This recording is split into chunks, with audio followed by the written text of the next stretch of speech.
Kung pakiramdam mo wala nang nagmamahal, nandyan si Lord para sa'yo. Hindi ka niya pababayaan, sumama ka na kung gusto mo.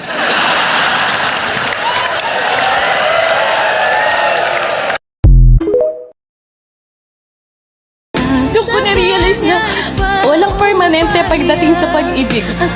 Yung taong pinagkatiwalaan mo at minahal mo, iiwan ka na lang bigla.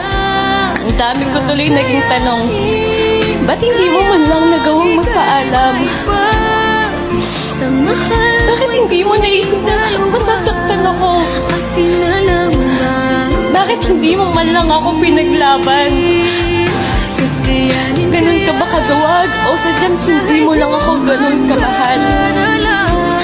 Napakadaming bakit. Pati tuloy yung Diyos. Natanong ko na rin kung bakit hindi mo nagawa. Bakit nagawa mo lahat ng to sa akin?